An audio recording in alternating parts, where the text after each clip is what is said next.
Chapter 461, Speed.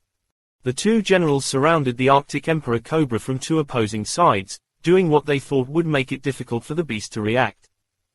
The battle erupted in the midst of it all, but the addition of two powerful generals made it so that there was practically no one other than the colonels of the army that could stay close, especially since the generals were riding steeds that bolstered their power by another level. And this was exactly the opportunity that Silas was waiting for.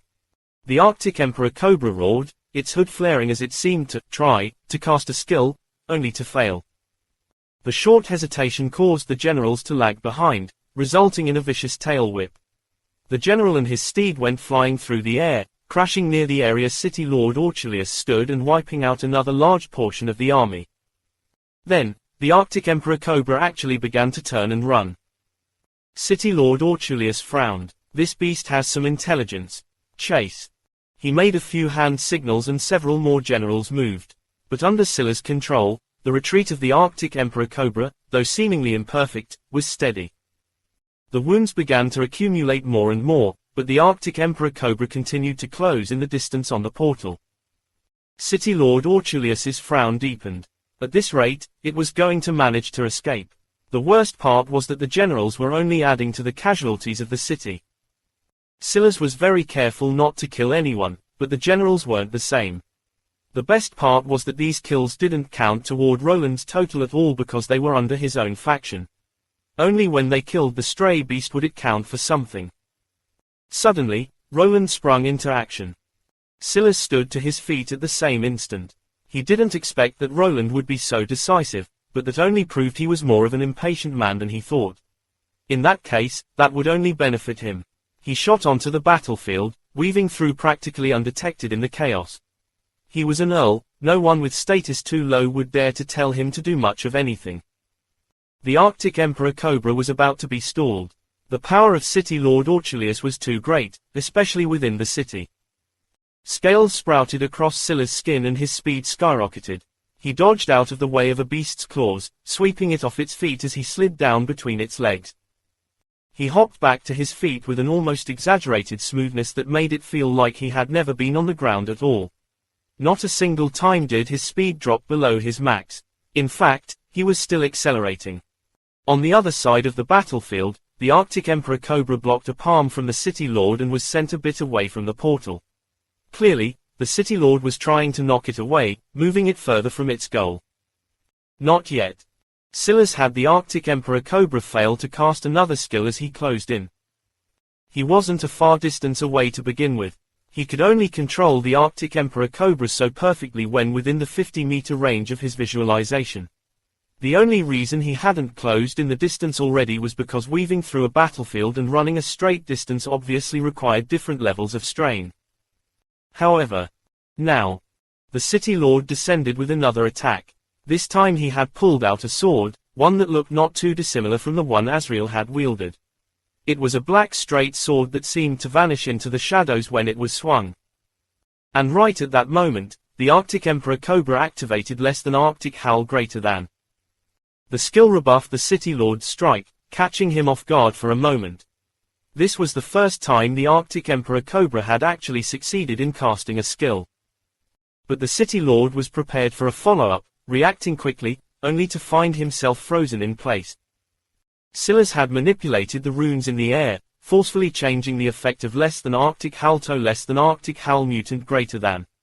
He had already evolved the Arctic Emperor Cobra to be able to withstand his freeze ice poison rune, so the rest was easy. As expected, the City Lord broke through it instantly, only for Silas' eyes to flash. Less than King's bind greater than. Roland was frozen again. He had sensed that it was someone else who cast this skill and realized that he was caught in a trap. But just as he was about to break free again and see who was coming from behind him, the Arctic Emperor Cobra's tail descended. If it was just one temporary bind, Roland would have still had the time to dodge. But after two binds, the time it took for him to counter both of them gave the Arctic Emperor Cobra the chance to send him flying. Right toward the portal. Roland's eyes widened as he unfroze in the air. What was happening? He was ready to cast a skill to orient himself, avoiding the portal, but that was when a forceful rush of telekinesis slammed right into him. the second push stacked on top of the first violent counter by the Arctic Emperor Cobra. Then, for inexplicable reasons, the beast he had been chasing all this time vanished from his sight. All that was left was a man covered in scales. Roland's eyes widened as he came to a realization at the same instant he was swallowed up by the portal. Scylla's feet never stopped. According to what he knew about portals, Roland would be ejected a decent distance. However, it wouldn't be long enough that he couldn't come back. The only reason he was even able to do this in the first place was because the restriction on Roland as a city lord had been loosened by the QuickTime event. Simply put, this was likely going to be the only chance he had of ever killing Roland outside the city. And he was going to take it. He needed speed. He needed to reach the portal before Roland could make his way back, and avoid these generals while he did so. Chapter 462. Only he. Scylla had thought out every meticulous detail, but he knew that this would be among the most dangerous situations he would face. However, he seemed to have an icy coolness to his gaze. The feeling of his body being under his complete control was intoxicating, and he seemed to step beyond a limit. His body came to a sudden forceful stop just as a blade sliced through where he would be. He spun to the side, pressing a foot against the ground with such forcefulness that the thin ice caused by the earlier less than Arctic howl cracked. His toe made contact with the solid ground beneath, eliminating all the slippage in a single instant as he burst forward. A green glow covered his body, and his weight dropped drastically. He practically glided through the air, moving like a shadow as he stopped, jerked, and accelerated in movements that were far too smooth to be natural. Scylla's weakness had always been his movement. He didn't have any sudden teleportation abilities, and he lacked any speed-related skills that could bolster him in a timely moment. But at that instant, it seemed as though he had become his own skill. His body moved like a well-oiled machine, and he took into account every aspect within a small 5-meter range. If he kept it to 50, it would be impossible for him to scan the entire region. But when he limited it to just 5, it was as though he had a bird's-eye view of his entire area. Everything was in the palm of his hands, and the world was his oyster. He ducked and rolled, slipping out of the way of a stomp by a general's steed's hoof. Reaching out with a strong hand, he grabbed onto the reins, swinging himself back up to his feet and knocking the general off thanks to the horse being shaken off balance. The sounds of his feet hitting the ground were practically like the delicate pitter-patter of rain, drowned out by the roars and clangs of the battlefield. Then, with another step, he accelerated past the last wave of attacks, entering the portal with a final stride. Off in the distance, not long after Scylla had entered the portal, a group caught up quickly after, their expressions changing. If Scylla had been here, he would have recognized them as sylphs. However, for some reason or another, they hadn't participated in this battle. That said, this was also within Scylla's calculations. The sylphs that acted outside the city weren't under the same rules as City Lord Orchulius. They weren't part of the city's military, and they also didn't have noble titles. The system would never allow that. At best, they could enter the city, but if they tried to participate in the battle, the generals, nobles, and other officials would react much the same way any other military would react to civilians trying to join a battle. As expected, they had hardly appeared when a shout came from a certain general's son. Why the hell are there civilians on this battlefield? Get them the fuck out of here. Detain them. They might be the secret masterminds in the dark. The words of the officials made the sylphs curse under their breaths. This was exactly what they were worried about, but they couldn't hold themselves back when they saw Roland being schemed against. Now it seemed too late to do anything. Retreat. They're trying to escape. Damn it, the army's in a mess. Hidden on a building rooftop opposite to where Scylla had originally hidden himself, Sonova watched this with rapt attention. Scylla had given her a task, and thanks to the bindings of Nosfaline, she was still following them. Her only task was to see if she could pick off these sylphs should the opportunity present itself. Of course, it was a low-risk sort of task. Scylla didn't really care if she succeeded or not. In fact, his goal was something entirely different. If she succeeded, then good. If she didn't, then good. As for what his thoughts were, only Scylla himself knew. The world flashed around Scylla, and he found himself spiraling out. Great Celestial Wall. Scylla recognized where he was immediately. However, the instant he did, he had another huge epiphany. Why did he know the name of the Great Celestial Wall, but not recognize the mountains of Giza? They were both wonders of the world. He didn't have the time to think about it. He found himself falling from the skies and realized that the fact the portal appeared here had helped him out a great bit. He was ejected from the portal far enough that he was falling down the side of the Great Celestial Wall. This must have been what happened to Roland as well, making it difficult for him to make it back to the portal in short order. But that was only the first part of the problem. That was because there was an army. In fact, there might as well have been two. One on the side of the hordes of beasts rushing in this direction, and the other coming from the government of this region. That was when Silas realized something else as well. There must have been so few generals on the battlefield in Orchulius City because the rest were stationed outside of it to stop beasts from overrunning their walls. Silas analyzed all of this before he landed on the ground. Snow crunched beneath his feet before a white tiger lunged at him. It was a beautiful creature, and far more regal and powerful than its pre-summoning counterpart. Unfortunately, it was facing off against Silas.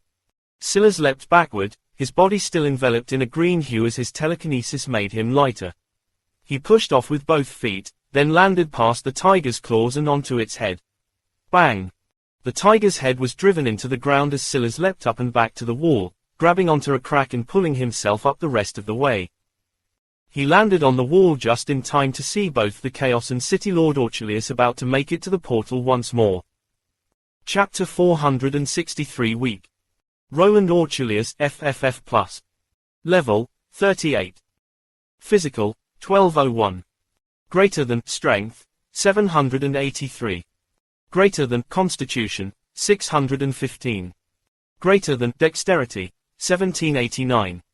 Greater than, Speed, 1615. Mental, 1333. Greater than, Intelligence, 1662. Greater than, Wisdom, 1234. Greater than, Charisma, 1086. Will, 991. Silas knew that his plan had worked the moment he saw Roland's stats for the first time. Not only was his grade no longer a string of question marks, but he could actually read his stats. And they were more than manageable. In fact, his stats, albeit stronger than Nosphaline's, considering his level, it was almost to the point that you're weak. Silas didn't want any variable to creep up. It had been half a minute since he put the Arctic Emperor Cobra into the hibernation realm. That was the equivalent of over an hour of rest. The Arctic Emperor Cobra wasn't severely injured to begin with its constitution and the hibernation realm combined. Roar! The familiar spread of a gorgeous hood of white and blue appeared before the scrambling Roland. The city lord's pupils constricted when he saw the beast suddenly appear before him. He had already spotted Silas, but he thought he would have the time to make it to the portal. What he didn't know was that Silas could summon his contracts anywhere within the range of his visualization, and though Roland was more than 50 meters from him, the portal was not. He didn't need to make it to Roland, he only needed to stop Roland from taking advantage of his higher speed and making it there first. Roland knew that he had fallen for the perfect trap, however, he didn't give up, hoping that the curse-like affliction that had plagued the Arctic Emperor Cobra was still there. But he was wrong. Very wrong. He tried to slip by the Arctic Emperor Cobra, activating a shifting spell that accelerated him forward, but he was no longer facing off against the same creature. Less than Arctic King's domain greater than. Crack. Roland's fast movements shattered the ice on him, but his speed plummeted off a cliff. And worst yet for him. With the beast totem active. The Arctic Emperor Cobra's speed was far stronger than his own to begin with. A tail rammed into Roland, and he felt like his entire body was shattered to pieces. He had weak constitution compared to his level to begin with.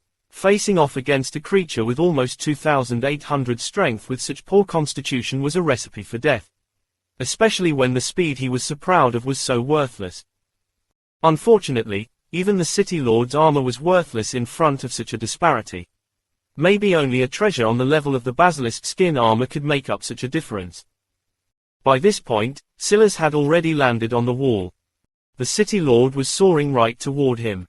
He was going to catch him, but at the last moment, his eyes narrowed. He pointed a finger forward and then drove it down. A massive wave of telekinesis in the form of an enormous finger slammed the city lord into the ground before he could even make it to Silas. Boom!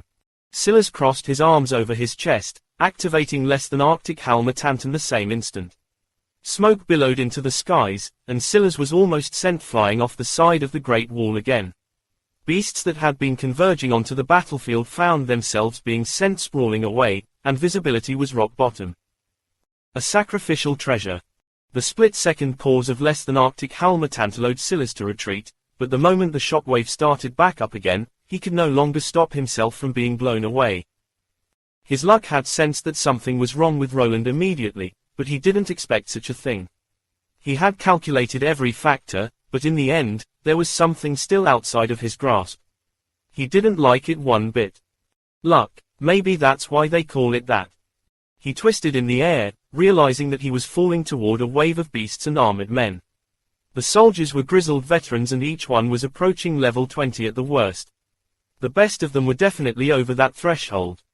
The problem wasn't their levels, though. It was that there were simply too many of them. Silas barely had the time to spare to look at the leaderboard.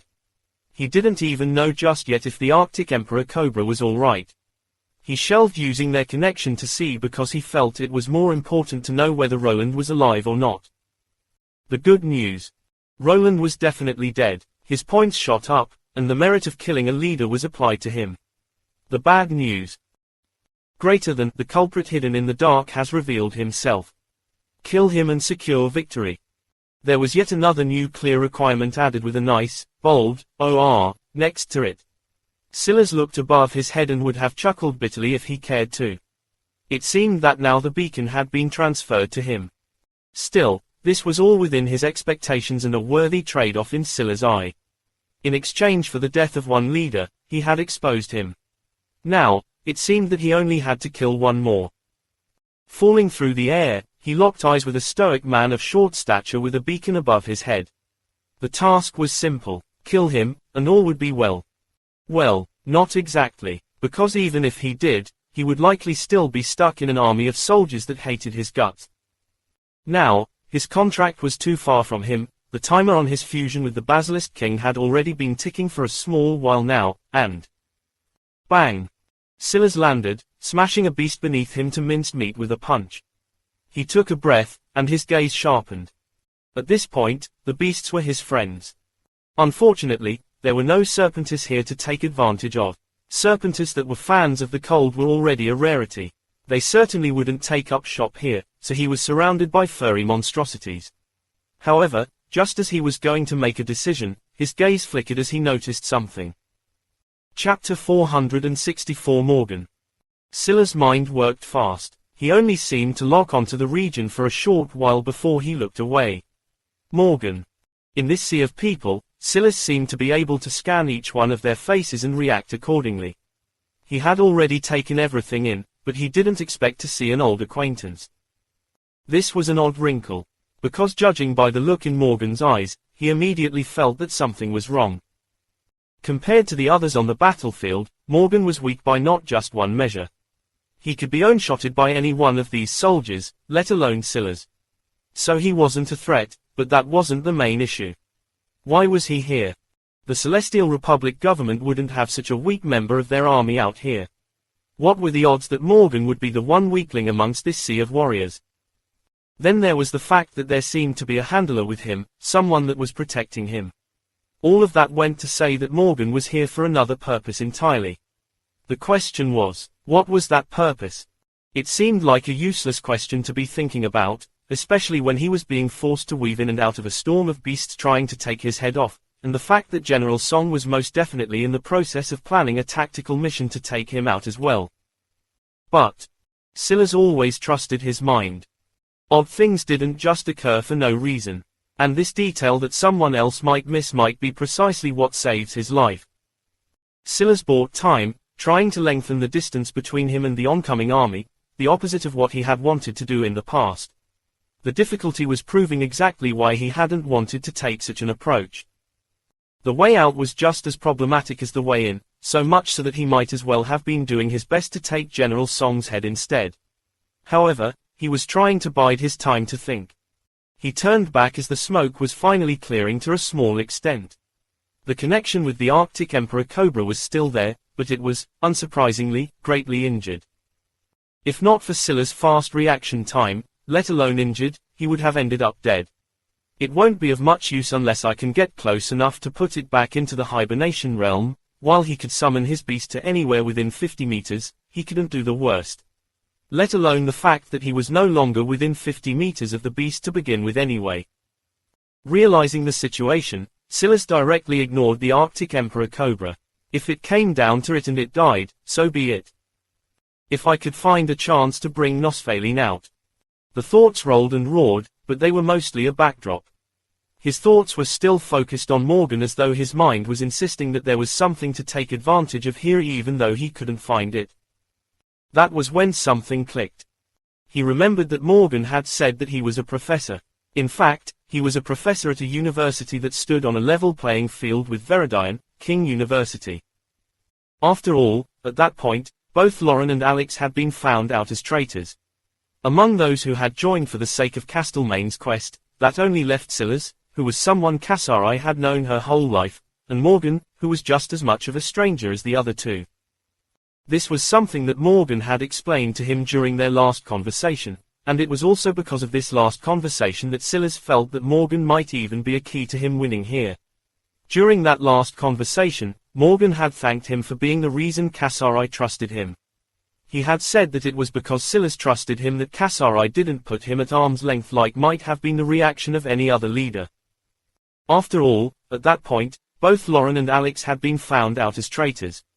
Among those who had joined for the sake of Castlemane's quest, that only left Silas, who was someone Kasari had known her whole life, and Morgan, who was just as much of a stranger as the other two. Logically, it wouldn't have even been beyond the pale even if Kasari had chosen to execute him just out of an abundance of caution. He wasn't under any illusions that this was the same society that existed before the summoning. People had killed for less reasons. Of course, all of this could have just been Morgan buttering him up. But for what purpose? Just to end up in this obscure situation where Silas would choose to trust him with his life on the line. That was impossible. The more likely answer was that Morgan was not much different from Brandt. He too wanted out from the shadow of his government. But all of that wasn't enough of a reason for Silas. That information didn't help him at all. If anything, Morgan was nothing more than a burden to him now, and even if he had such intentions, Silas wouldn't risk his life to save him. Why do I know the name of the great celestial? Silas didn't finish his thoughts, his head snapping in a certain direction. It was the direction of the wall. His thoughts turned, and he suddenly felt like he was piecing something together. The Celestial Republic. It was an odd name. The world's governments had all taken on names that elicited a feel for the former countries or continents that they had once been. The Africor continent, the United Federation of Terra Nova. But why didn't the Celestial Republic elicit the same feel? No, it did. At the very least, the Republic part did. But the Celestial part, he never really thought much about it. Neurodivergence. Is it a stretch? After having met the Clipsians, they truly did seem like a race arrogant enough to give themselves such a title. But Silas' gaze flickered, feeling 5 powerful auras shooting toward him from 5 different directions. It seemed that General Song had taken to throwing a tactical but small unit at him instead of the entire army. He was probing him. Silas hesitated for a moment before his plan solidified in his mind. Chapter 465. So. The black scales receded from Silas' body as his strength plummeted. At the same time, no one noticed a beast suddenly appear amongst the torrent of beasts over 50 meters away. Who would notice just one more in a sea of so many? Cassius Nova, FF+. Level, 22. Talia Oren, FF+. Level, 21. Corvus Lumen, FF+. Level, 22. Physical, 482. Mental, 578. Will, 433. The 5 agents weaved through the beasts, closing in on Silas in what they likely thought was a covert operation. But the moment they entered a 50-meter radius of Silas, he felt that their intention was different from the others. His luck and will didn't just help him to form this comprehensive bubble around him, they also nudged him toward danger. However, even without the Basilisk King, he was more than enough to deal with these few. The question was how fast he wanted to do it. Corvus, despite being the strongest of the five, lagged behind. All the while, General Song was watching with hawk-like eyes, his intention not very subtle at all. It was as though he wanted Silas to notice. I see, he wants me to be on edge. He likely knows he can't hide it from me, but he probably thinks he can hide the exact number. So long as one of the five slips through while I'm unaware, I'll suffer. Silas continued to retreat, seemingly looking around warily, but his heart was unprecedentedly calm. On the other side of the battlefield, the Basilisk King slithered forward. Now being outside of the range of Silas' visualization, the beast totem was no longer effective on it, making it one of the weakest beasts present. Basilisk King, FFF. Level, 5. Physical, 125. Mental, 113. Will, 271. However, it had something that the other beasts didn't have, intelligence. Well, that and voice of a king. Facing off against so many powerful opponents, its gene talent was practically thrumming with life, slowly increasing its stats over time. With its intelligence, it avoided battles it couldn't play dead when it fought battles it couldn't. All of the beasts were rushing for the planar convergence gate anyway, they didn't have the mind to care enough to deal with such a weakling. Every time this happened, the Basilisk King felt itself die a little bit more on the inside. It was a mighty basilisk, a beast of legendary stock. How had it fallen so far? Its yellowish eyes flashed with rage it quickly suppressed. It pushed forward, not quite realizing the change happening within it. After Silas broke it, maybe it would have already collapsed. But although it wasn't gung-ho now, it at the very least had spirit. Though, if it continued to think that Silas was the one that had caused its fall, it would likely never reach the level it was meant to. The fall of the Basilisk King had started long before it met Silas Brown. At that moment, it poked its head up. The path forward was too congested, and there was no way through. With how important Morgan was, and how weak it was, there was simply no way that it could sneak all the way to Morgan. Just the soldier by Morgan's side was enough to kill it 10 times over. It could feel its heart trembling as it made itself tall. In the past, it had been quite a large creature to Silas. But now, it looked almost quaint on the battlefield. And yet, as expected, Morgan noticed it. Morgan had seen the Basilisk King before. Silas had used it during the final battle at Castlemaine before the trial ended. Although the Basilisk King now was much larger than the one he remembered, when he connected the fact Silas' scales had disappeared and how this beast was oddly staring at him, he realized what was going on. At the end of the day, Silas had judged Morgan correctly. He was a sharp man with a meticulous mind. That beast, let it in, Kale. The soldier by Morgan's side frowned and was about to say something. But at that moment, the Basilisk King was battered from the side. Blood flew, and its scales flung from its body. If you let that beast die, we're all finished, Morgan growled. Hearing these words, the young soldier didn't dare to hesitate again. He wasn't high up enough to know the details of Morgan's duty. But he wasn't a fool. Morgan was so weak, yet he had such an important position. This was obviously a matter that was existential to the government. Plus, considering how weak the beast was, there really wouldn't be a problem even if he let it in. From a distance, General Song didn't notice this matter immediately. He was too intently focused on Silas and didn't see such a thing happening behind his back. By the time he pieced together how he had lost, he might very well be breathing his last. Give me some distance, Kale. Distance. I might be weak, but I'm sure you can see that I can handle this beast if things go south, right? Kale nodded. However, that didn't stop him from making a report up the chain of command. But in a battle like this one, it would take time before General Song got information about what was going on here, especially since Morgan had pretty high clearance himself. Morgan stared at the Basilisk King as it stared back at him. Neither spoke, the latter because it couldn't, and the former because he didn't really understand why Silas had sent it.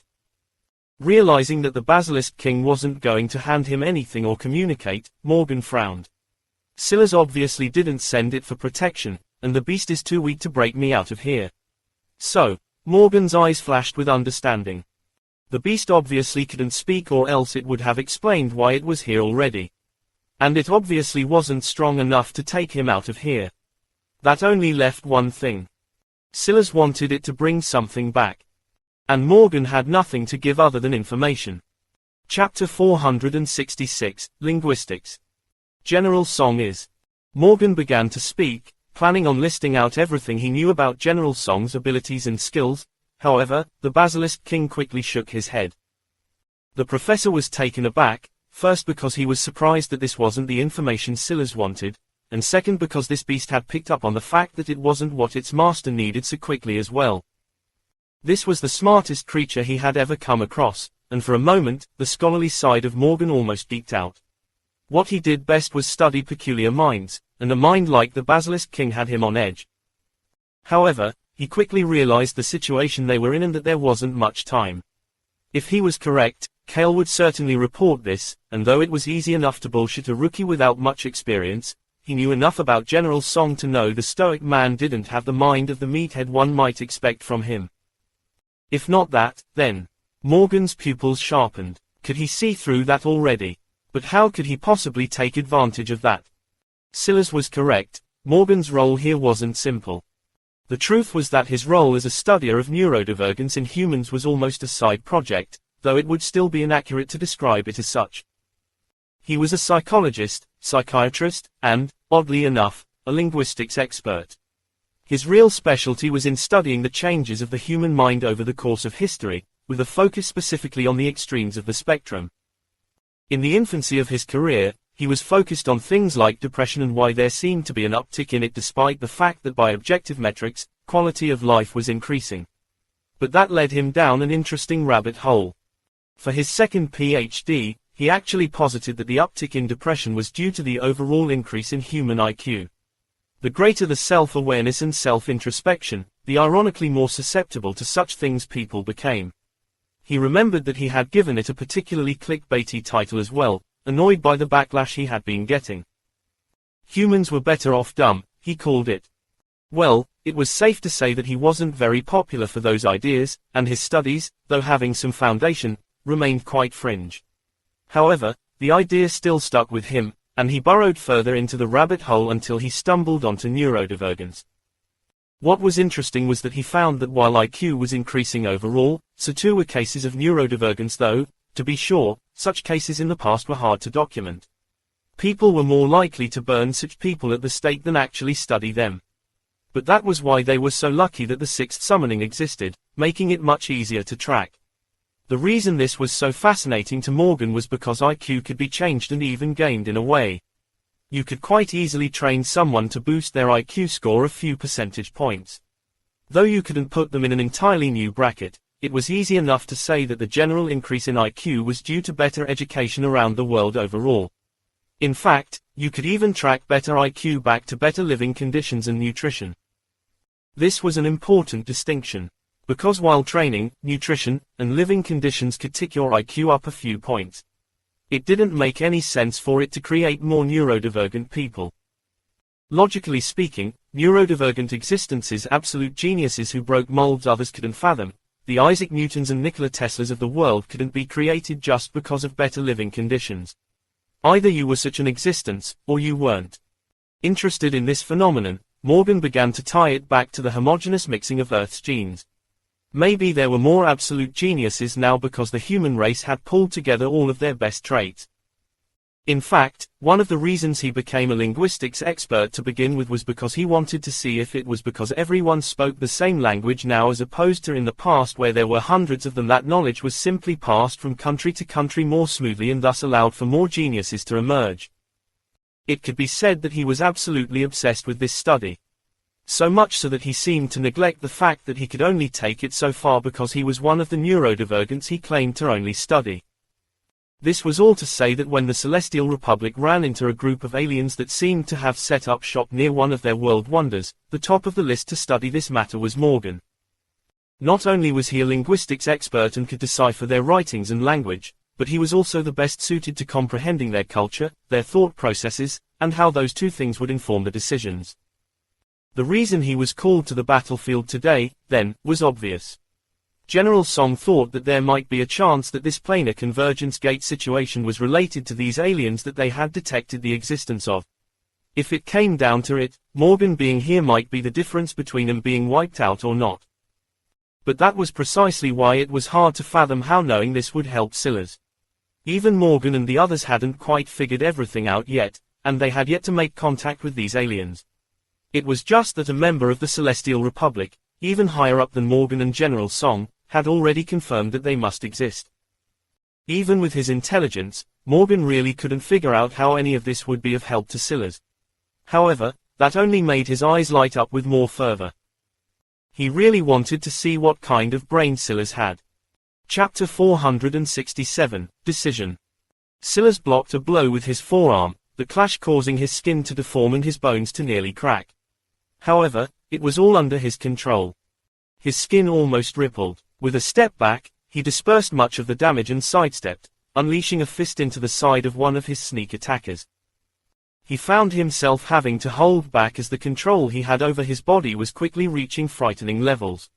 If he killed these few too easily, then his plan with the Basilisk King might be exposed ahead of time. However, these 5, or rather the 3 that were attacking him for now, were only helping him. Because of them, his retreat had come to a stop and he was now getting closer and closer to the front line of the Celestial Republic army. On the surface, this seemed to mean that he was getting closer to a danger that he could no longer escape, and in reality, this was close enough to the truth. After all, the numbers he was facing off against were ridiculous. However, it was also a calculated risk that he was willing to take. A sword pierced toward his liver, leaving a streak in the air. Ether flashed, and it seemed to multiply. Silas frowned. He was finding that these people were far too unskilled. They should naturally have more fighting experience than he did, but they probably spend most of their lives training with guns. This is as new to them as it is to me. That probably means that the government has some stashed elites who would have been training in the proper way long ago. They might even be working on bringing guns back into the fold. He let the sword pierce into him, although he could have dodged. But it passed through nothing but flesh, completely missing his vital organs. By this point, he had retreated to the point where General Song was almost comfortable enough to launch a true all-out assault on him, ending things here. Even until now, he had yet to send in the 2 others waiting in the wings, believing that Silas still hadn't noticed them.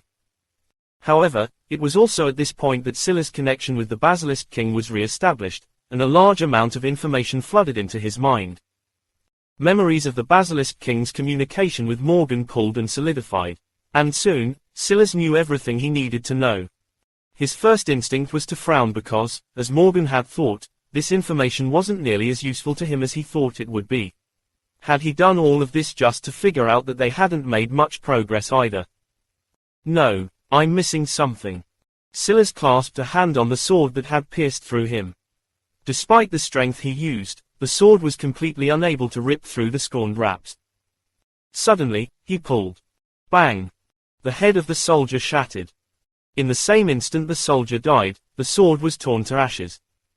Less than Arctic King's domain greater than. SHUUUUU.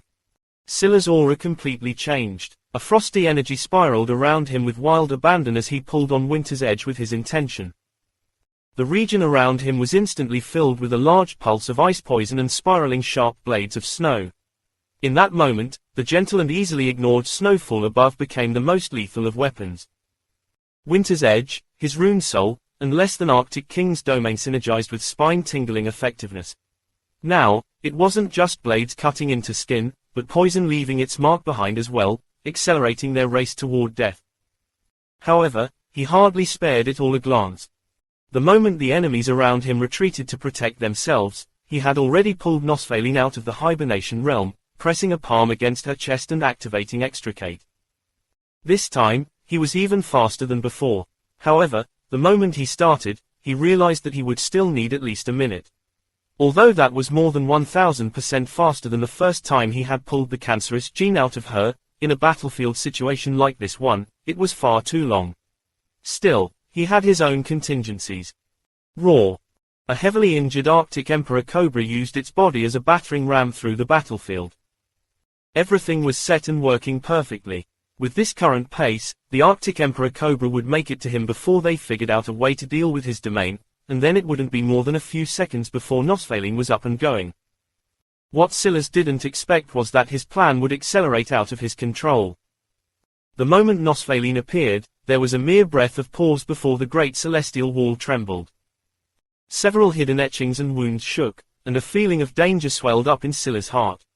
Something big was coming. Silas made a split-second decision and scrapped everything. He pulled Nosfaline back into his hibernation realm before he had even made it very far. Then he suddenly found himself stuck between a rock and a hard place. The Basilisk King was to his back. The Arctic Emperor Cobra was in front of him. He couldn't pull any one of them back in without touch, but if he moved toward one, the other would get further away. According to his original plan, he would stay in place. The Arctic Emperor Cobra would manage to make it to him on its last breaths and stall everyone just enough for him to awaken Nosfaline and have her save the Basilisk King. He knew that her movement abilities were far beyond his own thanks to her skills. But now, the situation was changing too fast. He had been locked onto by something he couldn't even quite understand, and now he had to make a decision between a beast of legendary potential and a beast strong enough to help him right here and now. Silas looked back to the Basilisk King, who was using its intelligence to weave through the ground of beasts and play dead when it had to. However, by now, news of its existence had made it back to General Song, and now it had more eyes on it than just dumb beasts. The Basilisk King seemed to sense Silas' gaze and had already come to understand its master's decision. Silas turned away and bolted toward the Arctic Emperor Cobra. Chapter 468, Overplayed Hand 1. Silas' stride lengthened, and the depth of color in his eyes seemed to deepen. However, he was distinctly aware that, other than the beasts on the battlefield, everyone seemed to be focused on something else. The great celestial wall trembled, and beams of light began to pierce the skies. Then, all at once, 3 figures appeared. They were tall, 2 of them well over 2 meters. Though their bodies were slender, they were packed with power and explosiveness, as though every one of their muscle fibers was worth double that of a human's. The bluish-gray skin that adorned their bodies and the scales that beaded across their chests and centered on their foreheads seemed particularly reflective even against the wool of the clouded skies above. Clipsians. 3 of them. And their power was no joke. Elindor Coralspire, FFF+, level, 9. Physical, 1122. Mental, 1248. Will, 995. Sorvanis Coralspire, FFF+, level, 9. Physical, 1092. Mental, 1382. Will, 996. Vorthix Coralspire, FFF+, level, 9. Physical, 1322. Mental, 1277. Will, 995. They all stood on the edge of the great celestial wall, and there seemed to be an invisible barrier around them that rebuffed the beast. Silas didn't need to think much to know why they appeared. There was no doubt that it was for Nosfaline. However, it was outside of his calculations that their reaction would be so fierce and immediate. For one, Nosfaline should have never been to Earth before. She should have been born into captivity and slavery. They shouldn't know who she was. Second, they didn't even share her last name, meaning they weren't part of the same clan of people to begin with. They only shared a race, and this wasn't typically enough to cause such a fierce reaction. Of course, there was the possibility that the number of Clipsians that remained was so few that they had grown a different sort of solidarity that humans were yet to share. Or, it could be that Clipsian society was more close-knit than he knew, but this was still only part of the oddity. It seemed that this time, trying to be too clever brought him more trouble than not. If they were watching from the very beginning, they would only be an additional problem for him. However, just as Silas cut his way to within a few meters of the Arctic Emperor Cobra, he realized something. I overplayed my hand. It was rare for him to make mistakes in logical reasoning like this. But when he was gambling with his life, it was hard not to take the path that gave him the highest probability of survival. But he had obviously neglected something, and that was a pair of words he kept hearing over and over again. Overlord race. The human race was the current overlord race of Earth, so what did it mean for a former overlord race to suddenly appear now? The 3 were just standing there, and they didn't seem ready to make a move. Instead, Sorvanus, one of the males well over 2 meters tall, raised his head to the sky and let out a sound that echoed for hundreds of miles.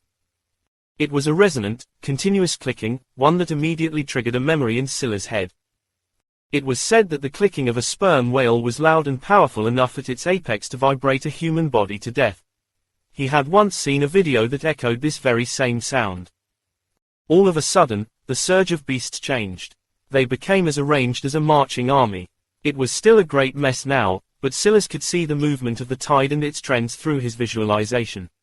He realized what they were doing instantly. They're arranging the beasts. They're going to separate me from General Song's army and surround me. Then, they'll likely try to question me or force me to hand Nosfaline over. Scylla reached this conclusion for one reason.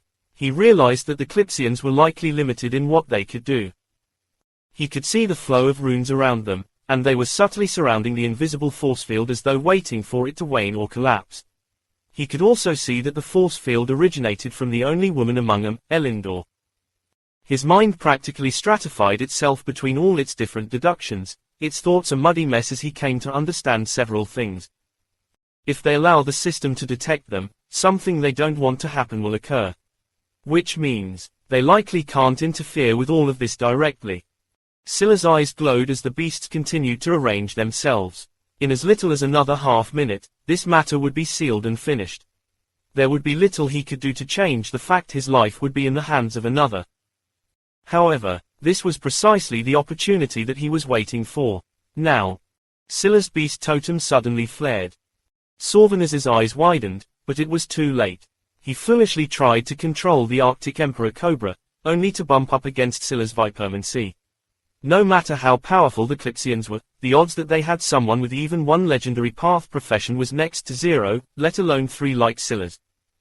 And even if he did, it was clearly an all-encompassing beast control profession. How could it match up to Scylla's, who had homed in on a single genus? Trying to strip Scylla's control over his own beast. Wasn't that asking to suffer backlash? Sorvanus coughed up a mouthful of blood and stumbled backward. He fell to a knee as he briefly lost consciousness before catching himself. Scylla crossed the final distance between himself and the Arctic Emperor Cobra. Thanks to Sorvanus's intervention, this was even somewhat easier, as he had forced the beasts to stop fighting one another. The Arctic Emperor Cobra vanished with a touch, and Scylla exhaled a long breath, but his pace didn't stop. He continued rushing toward the Great Celestial Wall, making up a large amount of ground before Sorvanus could recover. Right then, Vorthix frowned. Chapter 469, Overplayed Hand 2. The feeling of danger locked onto Scylla again. He could feel it as though it was coming from all sides and yet nowhere all at once. The pressure was such that he felt like he might suffocate at any moment.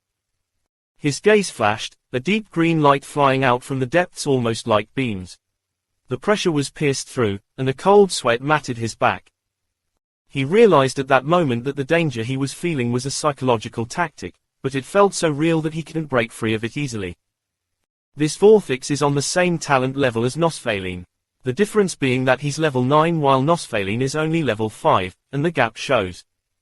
Scylla's had a hard time breaking free of Nosfaline's coercion easily, and despite the distance between himself and Vorthix, this was the second time he had made him think that a false danger was, in reality, a real one. If he got any closer, the feeling would only become more potent. But at this point, he had no other choice. To his back, the Basilisk King had already been surrounded by General Song's army, and there was simply no way back. Unless he could accomplish his goal, all of this would be a failure. Sorvanus. Vorthix's voice echoed, carrying a peculiar quality to it. From the far-off distance, Scylla could tell that he was speaking another language, and this time, there was no system to translate it for him. But the word he spoke sounded phonetically almost identical to the name he had read from the Clipsian bleeding from his nose. Sorvanus seemed to be awakened by the mysterious energy, and his condition slowly stabilized. The Clipsian spat out a mouthful of blood to the side with derision as he glared into the distance towards Scylla. He said words in clear anger that Scylla couldn't understand, and Vorthix replied with a cold tone. After hearing whatever Vorthix said, Sorvanus fell into silence. Or rather, it seemed like he didn't dare to speak again. Sorvanus knocked his head back and chugged an elixir in a single go. The three Clipsians could see that Silas was getting closer, but none of them seemed to care. Elindor had absolute confidence in herself, and the other two shared the sentiment. However, when Silas reached within 30 meters of them and Sorvanus was just standing up to act again, the entire situation changed once more. Silas' rune soul expertise crashed down from above like a wave, nearly shredding the barrier apart. Elindor, a cold beauty who had yet to say a single word, suddenly felt her heart nearly leap out of her chest. She spoke out a string of words in a panic, and this time even Vorthix had a fierce reaction as well. This first person that Silas had ever met with rune breath was Nosfaline. In his impression, these people were stronger, so the odds that they had even greater control over runes than himself was high. What he didn't know was that he no longer had rune breath, he had rune soul. And Elindor only had rune breath herself. She hadn't believed for a second that there was anyone here who could do anything against her barrier. And in truth, she was in part right. Silas was a raw talent, but she was someone who had been systematically trained. Something like the shocking geometry that Silas had learned to incorporate into his less-than-Arctic king's domain was something that Elindor had likely learned in theory long before she even grasped rune enlightenment, let alone now. The structure of Elindor's force field was thus incredibly robust and sturdy, and it was like Silas had the strength of a giant with the coordination of a toddler. He smashed against it with great force, and his power was far beyond what Elindor could imagine, but her skill was far beyond his likewise. This created a counterbalance, but it was doubtful that it would last very long, because Silas was a quick learner. The moment he sensed the fluctuation of the force field, he seemed to have grasped several weaknesses all in a single instant. He understood how he could break it, but there simply wasn't enough time.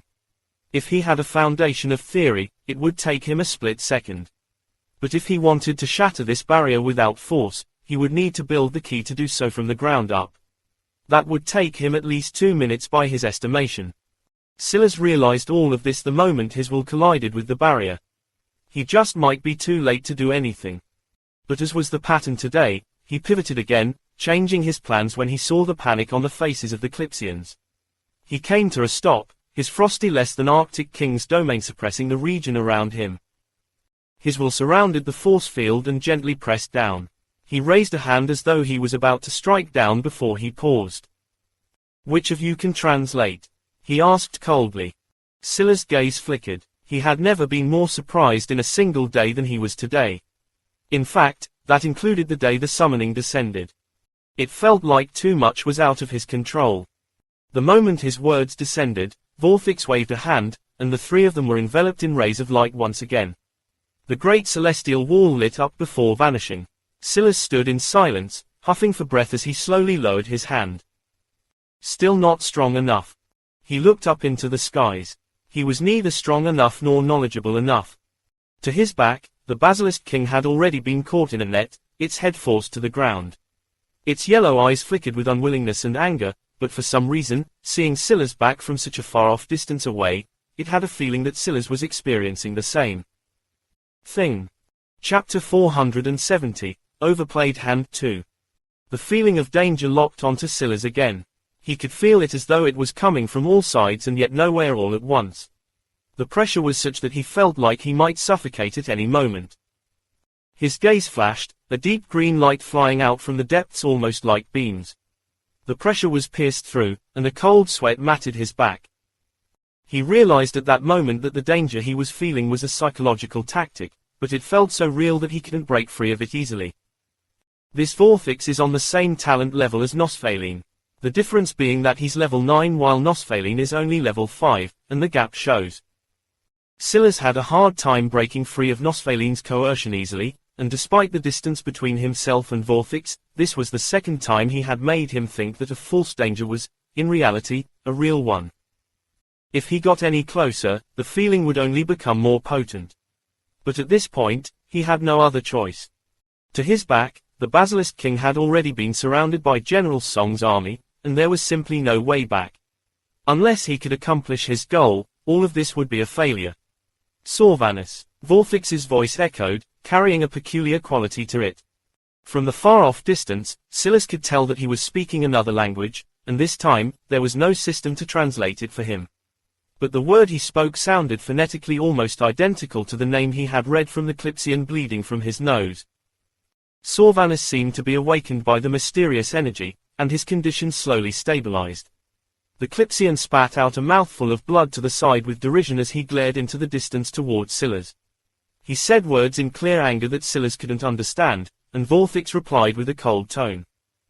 After hearing whatever Vorthix said, Sorvanus fell into silence. Or rather, it seemed like he didn't dare to speak again. Sorvanus knocked his head back and chugged an elixir in a single go. The three Clipsians could see that Silas was getting closer, but none of them seemed to care. Elindor had absolute confidence in herself, and the other two shared the sentiment. However, when Silas reached within 30 meters of them and Sorvanus was just standing up to act again, the entire situation changed once more. Silas' rune soul expertise crashed down from above like a wave, nearly shredding the barrier apart. Elindor, a cold beauty who had yet to say a single word, suddenly felt her heart nearly leap out of her chest.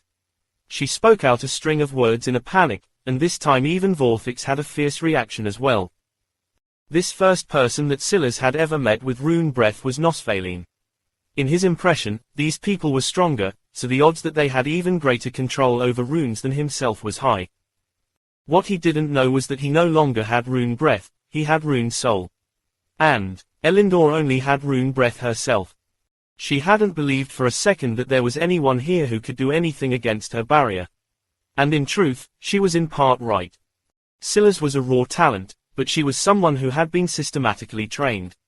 Something like the shocking geometry that Silas had learned to incorporate into his less-than-Arctic king's domain was something that Elindor had likely learned in theory long before she even grasped rune enlightenment, let alone now. The structure of Elindor's force field was thus incredibly robust and sturdy, and it was like Silas had the strength of a giant with the coordination of a toddler. He smashed against it with great force, and his power was far beyond what Elindor could imagine, but her skill was far beyond his likewise. This created a counterbalance, but it was doubtful that it would last very long, because Silas was a quick learner. The moment he sensed the fluctuation of the force field, he seemed to have grasped several weaknesses all in a single instant. He understood how he could break it, but there simply wasn't enough time. If he had a foundation of theory, it would take him a split second. But if he wanted to shatter this barrier without force, he would need to build the key to do so from the ground up. That would take him at least 2 minutes by his estimation. Silas realized all of this the moment his will collided with the barrier. He just might be too late to do anything. But as was the pattern today, he pivoted again, changing his plans when he saw the panic on the faces of the Clipsians. He came to a stop, his frosty less-than-Arctic king's domain suppressing the region around him. His will surrounded the force field and gently pressed down. He raised a hand as though he was about to strike down before he paused. "Which of you can translate?" he asked coldly. Silas' gaze flickered. He had never been more surprised in a single day than he was today. In fact, that included the day the summoning descended. It felt like too much was out of his control. The moment his words descended, Vorthix waved a hand, and the three of them were enveloped in rays of light once again. The great celestial wall lit up before vanishing. Silas stood in silence, huffing for breath as he slowly lowered his hand. Still not strong enough. He looked up into the skies. He was neither strong enough nor knowledgeable enough. To his back, the Basilisk King had already been caught in a net, its head forced to the ground. Its yellow eyes flickered with unwillingness and anger, but for some reason, seeing Silas back from such a far-off distance away, it had a feeling that Silas was experiencing the same thing. Chapter 471, Grin. Unacceptable. Morgan's words caused the military tent to practically freeze over. General Song frowned, looking toward the professor with a sharp gaze and an unhappy twist to his lip. "Professor Hayes, this is... Don't try to belittle me, General. I've allowed your rules and regulations to put up guardrails wherever you may please in the past. Have I ever resisted your orders before? But you seem to have forgotten that we are not in a subordinate-superior relationship. In fact, in the eyes of the Celestial Republic, I am no less important than you are. I might listen to your words when it's a matter of safety, but you know nothing about my field. So I would suggest that you show the same level of deference that I have given you in these last several months in matters such as these." The atmosphere seemed to solidify as silence fell over them all. No one dared to speak or even breathe too loudly as the two men faced off. The summoning had changed a lot of things, but they were men of the government. Even if it was just on the surface, they had no choice but to do the best to follow the rule of law. No matter how weak Morgan was, he was seen to be a valuable asset to the government, and he was one of the few experts that could decipher the secret of the Great Celestial Wall. On top of that, after the matters of today, the wall had likely become an even more high-priority item. If in the past it was just speculation, the fact those alien races had suddenly appeared on the wall today said everything that needed to be said. If anything, after today, Morgan's standing among them all might even be higher than that of General Song. Of course, this was a military tent of high officials, so there was no doubt that most of them were tacticians politically savvy enough to see through this. As for what they were arguing about, it was unsurprising that it was related to the Basilisk King. General Song wanted to try to torture the beast to see if there was any information they could get out of it. After all, according to reports, Morgan had successfully communicated with it. And in order to uphold appearances, Morgan had no choice but to pretend that this was the truth as well. If torturing didn't work, General Song wanted to send the creature back to the government to be kept under secure lock and key. Obviously, Morgan couldn't accept this, so he refuted, and he actually had strong reasons on his side. After all, everyone had seen the Clipsians use some sort of beast-controlling art. It was easy for him to divert attention from what potential connection the Basilisk King might have with Scylla's and turn it to a connection it had with the alien races instead. According to Morgan's woven tale, the Clipsians tried to establish contact, but General Song chose to capture the beast and shred apart the goodwill. Morgan was arguing that they should treat the Basilisk King well and even send it back if possible. But obviously, General Song wasn't a fan of this. The alien races had to be studied and understood, but they were not friends. Those high up in the government knew exactly how dangerous they could be in the right circumstances. General Song bit back the actual words he wanted to say, but the gloominess between his brows painted its own story. You had better forget about sending this beast back anywhere. Although his tone was tough, it was clear to them all that this was actually him taking a step back. Call Grin back. Morgan's heart shook when he heard this. Grin. The military wasn't known for its anomalies. It was strict in hierarchy and order, and the only times clashes like the ones between General Song and Morgan might occur were when they came from vastly different fields. Under normal circumstances, there would be an obvious hierarchy between them as well. But because Morgan was an academic and General Song was a military man, their relative positions were a bit more murky, leading to the current confrontation. Grin, however, was an outright anomaly. Morgan knew that his situation in this place wasn't the best, so he had only continued to follow orders and never fought back while gathering as much information as he could through silent observation. But the one man he didn't actually understand was this Grin character. He didn't seem to have an official military rank, but General Song had an odd deference to him that almost seemed to stem from fear, but at the same time, General Song seemed to love the idea that Morgan was so in the dark about this man and often used it as a power play to suppress Morgan. You already sent him this. I called him back, didn't I? General Song snarled. His patience was wearing thin. Morgan's expression flickered with anger, but he calmed himself. Take me to the snake. Morgan rushed into the dark tent only to be hit by a stench of blood. He could see very clearly, and it took him a moment for his eyes to adjust, but even during that period, the first things he saw were a pair of bright yellow eyes staring with almost vacantly. No, it wasn't a real vacancy, it was almost a reminiscence, an unwillingness, a detachment from the current reality and the seeking out of another. When his eyes finally did clear, Morgan saw the scene in full. There was a man who stood before the Basilisk King with a curved blade in hand. Blood drizzled down the length of the dagger as another scale was almost carelessly flicked off of the Basilisk King's body. By now, the Basilisk King had practically been skinned alive, his proud count clanging to the ground like loose change. However, those eyes continued to stare, seemingly right through Morgan.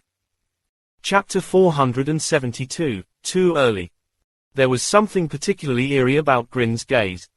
His actual face was quite delicate, almost cut, in a way.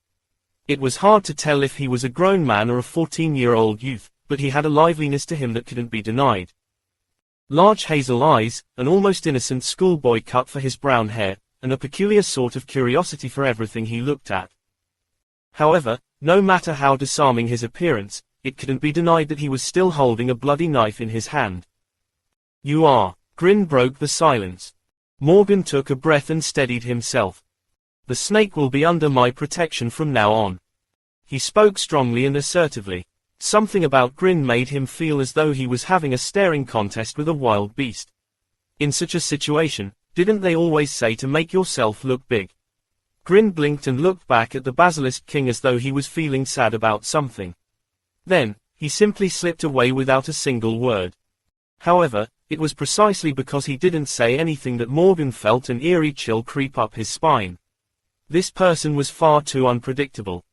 He didn't know what compelled him, but he rushed to the tent flaps and peeked out, only to find that only the soldier that had escorted him here was present, while Grin was nowhere to be seen. A deep frown marred Morgan's brows, an unsettling feeling welling up in his chest. However, he had no choice but to let it go. Even if he wanted to act, what could he do with his current strength? General Song sat in silence after dismissing his tacticians. For now, QuickTime Event had become a battle of attrition, and with the other leader having vanished, there was nothing to worry about for the time being. It should be an easy victory, and the only thing he had to guard against was a potential assassination plot. That man was too much of a variable, and it was hard to tell if he had such abilities or not. "General Song, this situation." General Song waved a hand to stop the speaker. The official was a woman, meticulously dressed in military garb that looked like thick cotton. A pair of glasses adorned her face, and she pressed what looked like a clipboard to her chest, but this so-called clipboard radiated an odd, inexplicable air. "No need to speak, Darla. Since he's chosen to act out, let him. If he's telling the truth, good. If not, we can't outsmart him anyway. It's best to let Grin handle it." "You sent Grin ahead of time on purpose," Darla said, more confirming than asking. "I did no such thing," General Song replied indifferently. Darla didn't reply either, but she had her answer. "NOVELBJN.C. General Song was a man who was well aware of his limits, and he was the scariest of the Celestial Republic's generals for that very reason. His strength wasn't his intelligence. It was in knowing when and how to use the people around him. Scylla's prestige was too much. The weight of not only the hero points but his merit was too much to bear. Scylla still didn't have a full understanding of what merit was, but he realized that whatever category it fell into, it made his job far easier. At least when it came to system design tasks, events, and locations like this one, his prestige couldn't be matched by quite literally anyone else. He had been expecting at least some resistance, but the result went smoother than he could have ever expected. He barely had a verbal spar with the Dukes before they took a step back. Nothing about his age, nothing about his unknown status, they didn't even ask if he knew how to govern at all. Now he was facing just one problem. As the City Lord he couldn't leave the city. At least not outside of the context of QuickTime Event. As for how he would handle that in the future, maybe only he was aware. As for right now, his thoughts weren't focused on this at all. Instead, the first thing he did other than leaving the defenses of the city to the generals was head right into the City Lord's residence. As for his target, it was none other than the Nexus. Not having a Nexus was a huge problem for Scylla's. He couldn't maximize his wealth or his resources, and unfortunately, for obvious but different reasons, he couldn't use Caceres or Lucius. But now, he had his own.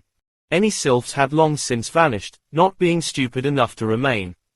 They had either gone to the other two system cities, or they chose to strike it out on their own, maybe even trying to target another system city. Now that Scylla's thought about it, he was making the assumption that most if not all system cities were under their control. But in practice, that was maybe not the case. After all, just because the two system cities he had come across had them, didn't mean they were all issues. Maybe he was just particularly unlucky. Wow. It wasn't often that Scylla's had such thoughts, but when he entered the core of the City Lord's residence, this was his true reaction. It felt as though he had entered the reactor core of a nuclear power plant. The place was enormous. There was a railing that lined the curvature of the walls and slowly spiraled down to the bottom, but it was hard to tell just how deep it was. Down below, there was a deep well of water so clear that Silas didn't even know it was there at first glance, and maybe would have never been able to tell if not for the fact there was a slight blue glow coming from it. Then hovering above the surface of the water was a cube. It was a city stele, but far more elaborate than any Silas had ever seen. For some reason, he got the feeling that he was seeing something that he wasn't supposed to see much too early. Chapter 473, Stele Ability. Silas walked down the steps slowly until he eventually reached eye level with the city stele. View city status. Use stele ability. Enter nexus. Stele ability. Silas had seen Casseret's city stele before. Usually, that line was replaced with a prompt to conquer the city. But since he was the owner of the city stele, technically, it wouldn't make sense for it to be here. Now he was wondering if a stele ability was natural for all cities or if it was a rarity. Since bronze genes were practically common currency to him now, he just directly asked the madness key and found out. I see. It turned out that only cities of the common grade and above had a chance to unlock a stele ability, and first it would have to become a city. That meant going through several grades. The higher grade the city, the earlier it could awaken an ability, or even multiple of them. However, there wasn't some great reward waiting for Silas, at least not on the surface. All system cities came with the same default ability, bird's eye view. It allowed a detailed map of a certain region. Since there were 3 system cities in this evergreen territory, that meant that he was able to see an entire third of the evergreen territory unobstructed. Every city, every demon village, every resource. It seemed only limited by the grade of the stele, and system cities were, by default, a level beyond that of the world they were on. As such, it could only find resources at the silver grade and below. There was also a limit of height and depth. It could find deposits nearer to the surface, but not very deep into the earth. But this wasn't all. It could also inform him ahead of time when there were fluctuations within this region that would likely lead to the appearance of a portal. And it had some control over the portals that already existed. Of course, he couldn't just open or close them at will. But he could use Orchulius's city's ability to take a peek into the other side, about a kilometer or so. That kilometer radius was a far cry from how far he could see on this side. But it would become invaluable very soon. One step at a time. Right now, his focus was a perfect clearance of this quick-time event. The enemies that lay beyond that, he would deal with when the time came. Trying to account for everything was what led to his plan failing in the first place. He slotted away the existence of this stele ability into the back of his mind and entered the nexus. Merit leaderboard. 1. Silas Grimblade, N.O. Vel. B. Jn.C. Om. 2. Lauren Mitchell *. 3. Kale Darkman. 4. Astrid Grimblade. First place 160,000 coins a day, 5 3-day flexible elixir a month. Second place 144,000 coins a day, 5 2-day flexible elixir a month. Third place 128,000 coins a day, 5 1-day flexible elixir a month. Fourth place 80,000 coins a day, 4 3-day soft elixir a month. Fifth place 64,000 coins a day, 4 2-day soft a month. Sixth place 48,000 coins a day, 4 1-day soft elixir a month. Seventh place 24,000 coins a day, 4 3-day brittle elixir a month. Eighth place 16,000 coins a day, 4 2-day brittle elixir a month. Ninth place 8,000 coins a day, 4 1-day brittle elixir a month. 10th place 4,000 coins a day, 4 3-ish brittle elixir a month. Coins, 7493222, F. It seems that thanks to his spot on the merit leaderboard, he had made quite a bit. The rewards had also continued to increase every month. He gained an additional elixir for every. Lauren Mitchell. Silas' gaze flickered. He still didn't really understand what the stars represented, but he had a good guess. Those 2 empty stars should be the 2 quasi-bronze beasts he had killed, and the full star should represent what merit he gained from defeating the sylphs. The weight of the 2 was clearly different, otherwise, Lauren wouldn't be above Kale. But the fact that Lauren was on this list at all was surely a surprise. Lauren was none other than the woman that had stolen Casseret's luck necklace, and she was a member of Legacy. And judging by the amount of coins he had, Lauren should have only recently claimed this merit. Otherwise, he would have made much less if she had claimed the top spot for a while. He wasn't sure how the time trickery worked in this case, so he could only guess. Regardless, he now had 14 flexible gene elixirs, good enough to last over a month even if he used them continuously, and more money than he knew what to do with. Though, he was sure that that latter plight wouldn't last for long. He had learned even in the Bronze Nexus that things could get very expensive, very fast, especially for things on a city-wide scale, things that he would unfortunately be needing if he was going to face off against a government's army that would not be ready for his appearance. As much as he wanted to spend the money to find things to upgrade his rune status first, he had to prioritize things. Though it felt like he had a lot of money, even if he waited a month while making 160,000 coins a day, he would still be shy of 5 million. This was to say that this 7 million would be the most money he had for a long while, and he had to take advantage of it. And the first order of business was to find a movement skill that he could finally use himself. Though he needed things to deal with an army, he couldn't forget about his personal strength either. As with all things, he needed to find the perfect balance.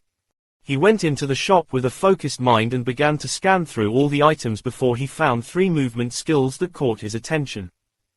Chapter 474, 3 movement skills.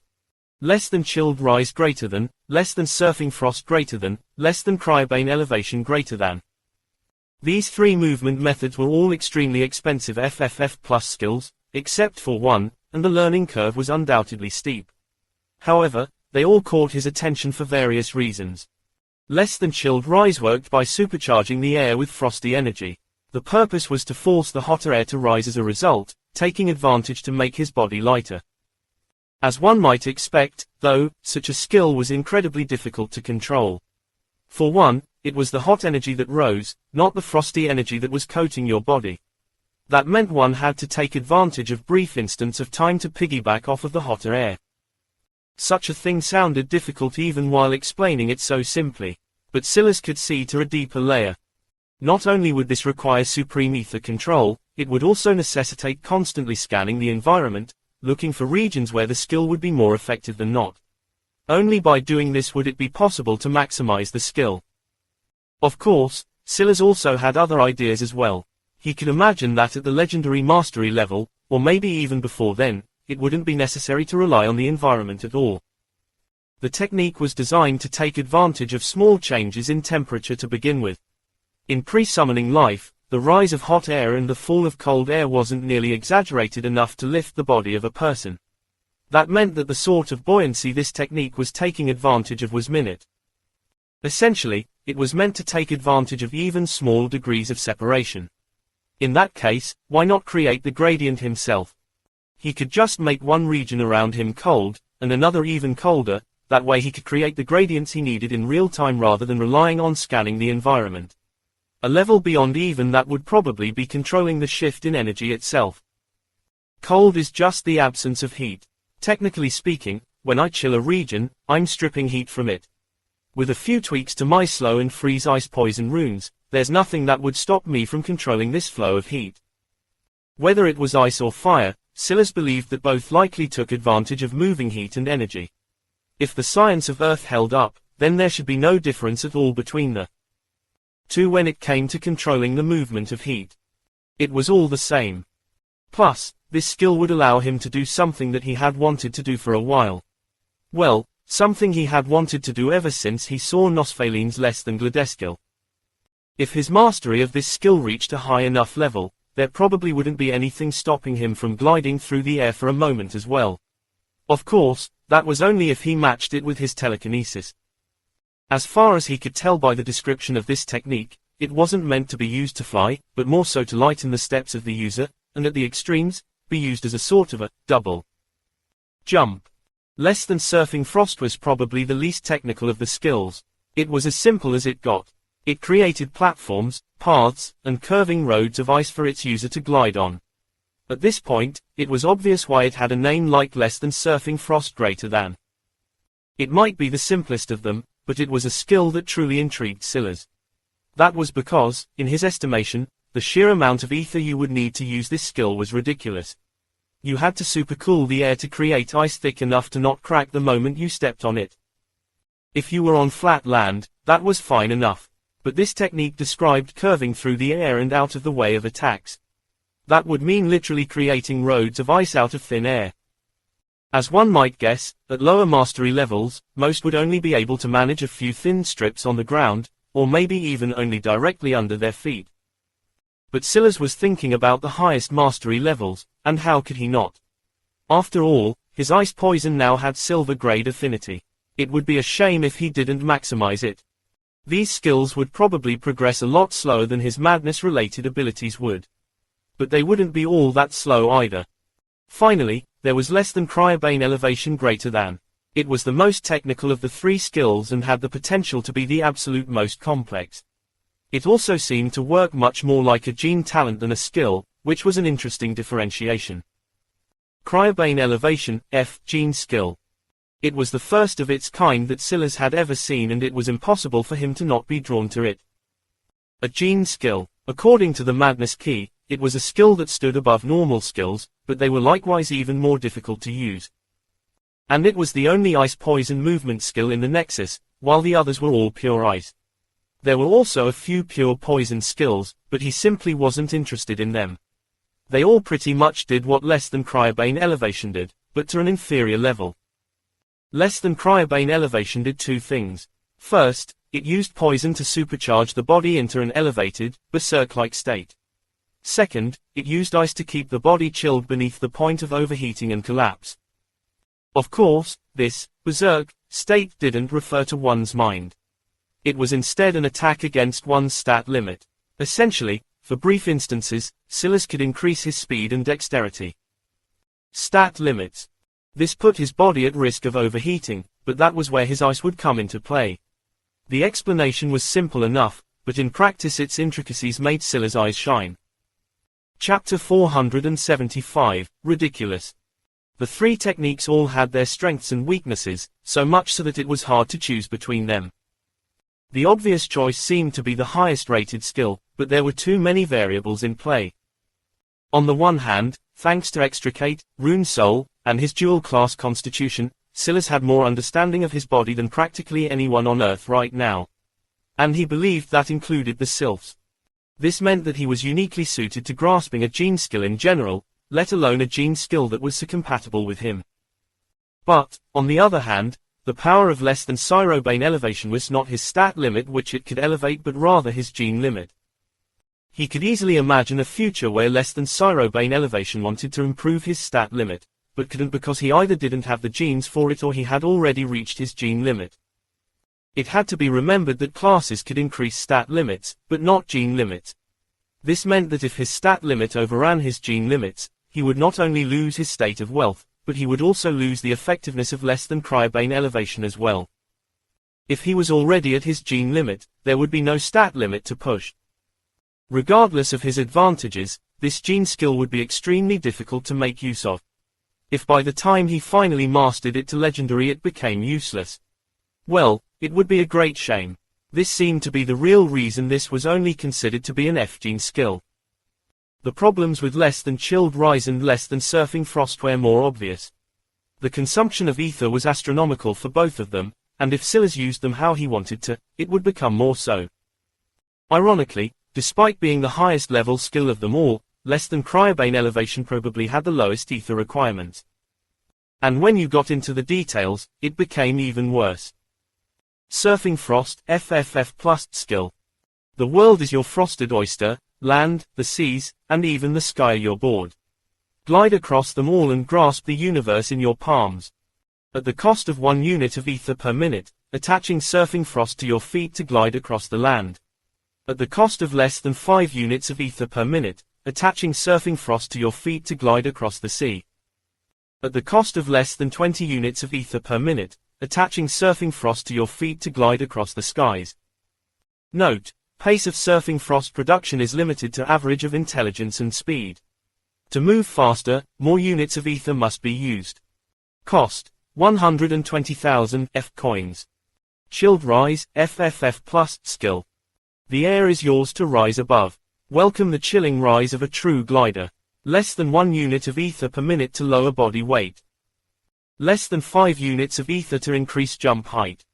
Less than 20 units of ether to perform a double jump. Less than 50 units of ether to glide for less than 1 second. Cost, 135,000 F coins. The cost was obviously excessive, but the note on less than surfing frost was incredibly troubling.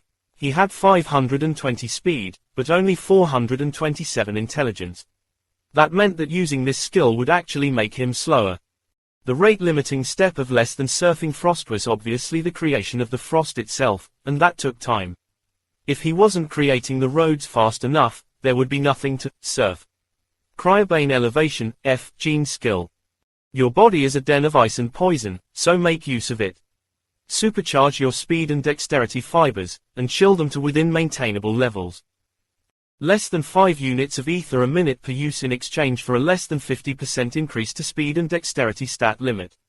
Cost, 950,000 F coins. Scylla's gaze flickered. In the end, it seemed that less than cryobane elevation will just have to be the one he went with. The lack of flexibility with less than cryobane elevation is a true problem. If only I could fuse them. After some thought, Scylla chose to exchange for all 3 skills. If his mastery increased enough, the cost would go down. In addition, his rune soul would be of great help. With rune soul, he should be able to accelerate the creation of frost and control the gliding of less than chilled rise even better. Ultimately, he could only be certain if he actually tried first, and honestly speaking, since the cost of less than cryobane elevation was so high, it made the price of the first 2 easier to swallow. Even if it ended up being a waste of money in the end, it was worth it. He planned on taking a day after this to really drill with these skills in a way he never had before because he never had the time. He would know soon whether he made the right decision or not. Oh. Scylla was about to go and see what kind of armors he could buy for the Arctic Emperor Cobra to elevate its battle prowess again, or maybe see if he could find a way to get it to quasi-bronze, but he paused soon after. He had entered a section for beasts, so there were obviously beast-related items all around him. What he hadn't considered before, though maybe he should have, was the possibility of buying a beast. There were beast eggs present for sale, and even some live beasts, something that he hadn't seen in the Bronze Nexus and clearly represented an upgrade of some sort. Maybe I can find something here. If there was someone on the planet that cared the least about the time he would have to wait for a beast to hatch and grow, it was Scylla's. Wasn't that exactly what the hibernation realm was for? If he could find even a bronze beast here, it would be a huge profit. He had been able to make the Arctic Emperor Cobra so strong, and it was a mere common beast. Of course, he had also had an advantage. After all, the Arctic Emperor Cobra followed his path of the Mancer. So it was much easier to upgrade it. But who said he couldn't find another ice poison beast here? However, when Scylla started seriously looking, eliminating all but the Serpentis, he couldn't help but frown. These prices, weren't they too ridiculous? Chapter 476, Spinal Coil. Brown Snake. Cost, 1,200,050 F coins. Scylla looked at this price for a long time, even wondering if he had seen wrongly. But every time he looked, it was the same. The question mark didn't mean that this snake was some sort of powerhouse, which was likely why there was just 1 question mark this time instead of 3, like he was used to seeing in such a situation. Instead, it was because the egg had yet to be properly appraised, and this shop had a bit of a gacha situation going on. As for the name, Brown Snake, that was just a casual label meant to be a clue as to its origin. After all, there was some low-level appraising going on just for the sake of categorizing the eggs into the proper categories. If it was just that, it would be fine. But Scylla's had the eyes of a vipermancer. He knew that this egg was completely worthless, and yet it was set at 1.2 million coins. Brown Snake might as well be its actual name. It had, expectedly, brown scales and would only grow to about 3 feet in length. Other than that, it would be pretty decent at spitting in your face for a distraction. If you expected anything else, well, it was best you not expect anything in the first place, honestly. The main issue wasn't that this snake was so weak, it was that they were all weak. No matter where he looked, Scylla found worthless eggs being put up for upwards of 5 million. It was a shameless money grab that existed for just one reason, apparently. The hope of something great. These eggs, once they hatched, would expectedly become attached. If you played it safe and got a contract template, you could gain a combat pet. Though this would be inferior to a combat mount that could scale with your stats and would naturally understand your commands and orders, for people who just wanted an extra bit of safety and protection in this world, such pets could be worth a lot. The brown snake was truly pathetic, but there were some eggs here that had the potential to become FF and FF plus threats if raised correctly. But Silas had no intention of wasting a slot on a common beast. It seemed like it was a dead end here. Silas left the region but then found something else interesting. City protectors. This was a category of beasts that Silas had never seen before. They seemed tied to the fate of a city and had ridiculous constitution as a result. They were a lot like the formation Kasari bought back then to protect the city from the sudden attack. But they were even more expensive. Even the weakest was 5 million, and the strongest present here were easily 10 times that. There was even one that was over 9 figures. Silas wasn't anywhere near able to afford such a thing right now. And even if he could, it wouldn't help him very much. After all, it wasn't like he was a walking city. A city protector needed a city stele to be bound to in order for it to work properly. I'll keep this in mind. Silas was about to leave entirely when he paused again. This time, it wasn't because he had seen something new or interesting. Instead, he wondered. Should he have filtered by Serpentis? His experience with Nosfaline had taught him that not every Serpentis was an obvious one on the surface.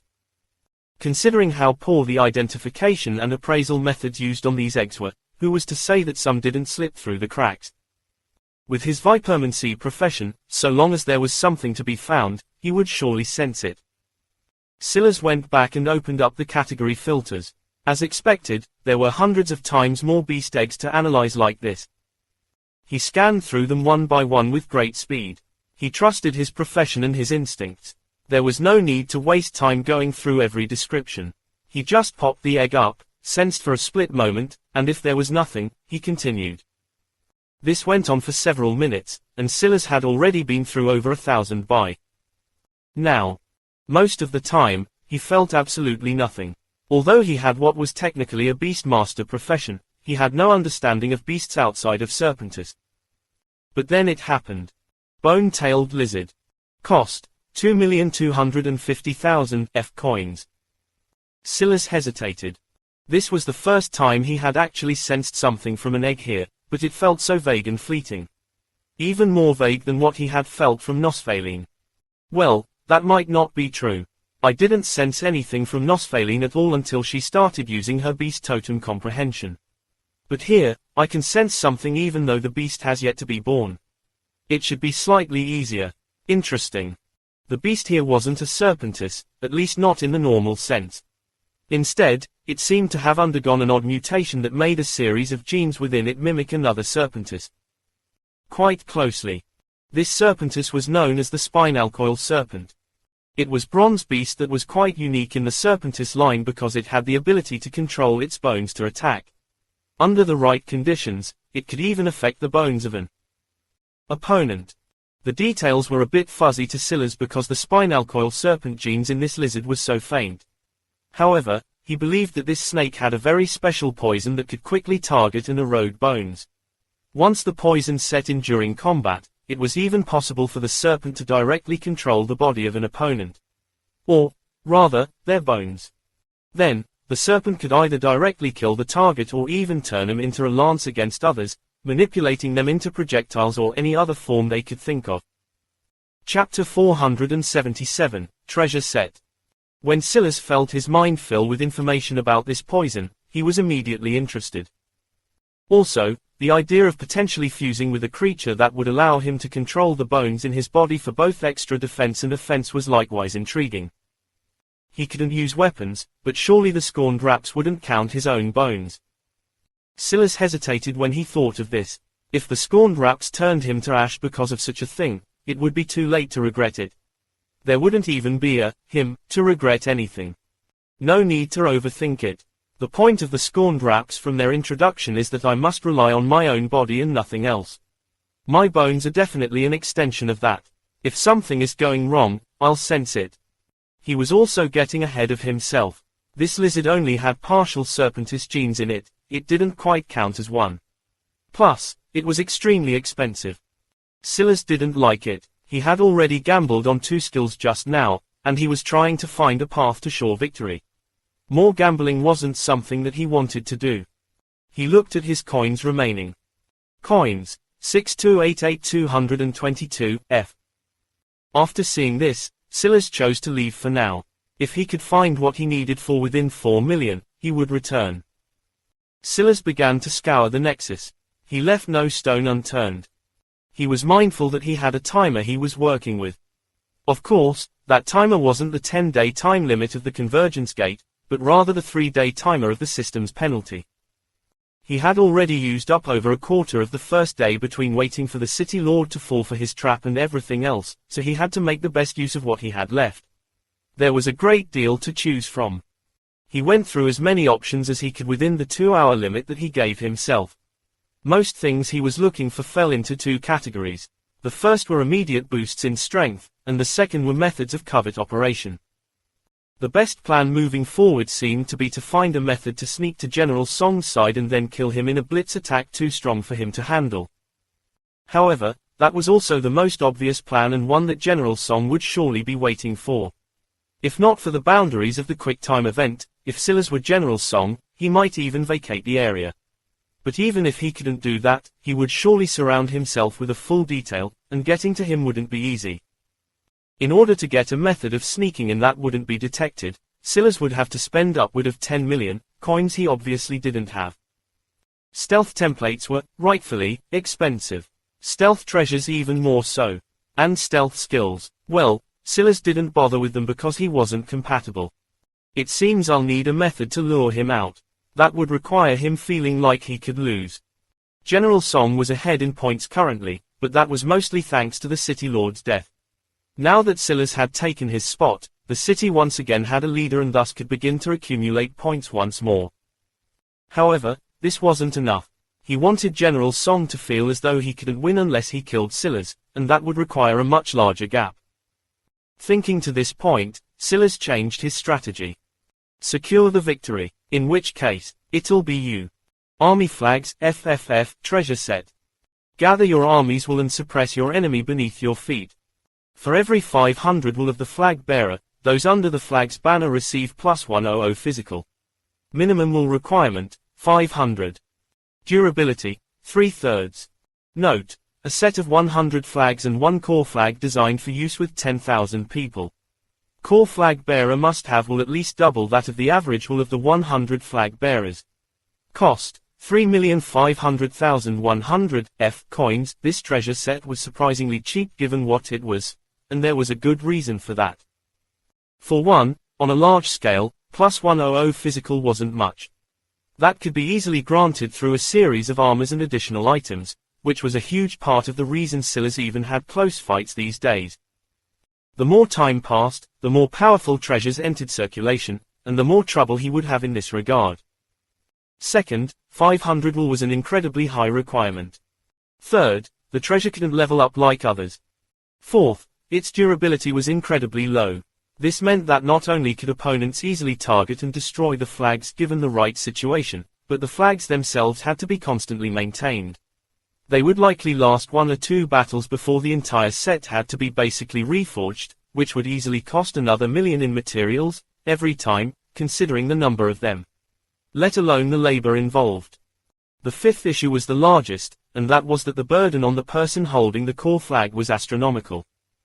This person had to have wool at least double that of the average of the other flag bearers for the formation to work. And that was just the minimum bar. Someone who met that shaky standard could maybe last an hour in battle, and even then they wouldn't be able to do anything other than stand there. Even for Silas, who had an insane will stat, if not for madness, he wouldn't even reach the minimum standard to use this treasure set. After all, his will was only 999, and the minimum requirement to use the other flags was 500. But for all of these reasons, the flags were also perfect. That was because there would be no intelligent enemies here to target them in the first place. They just had to kill more beasts than the other guys, and they didn't even have to cross the gate to do that.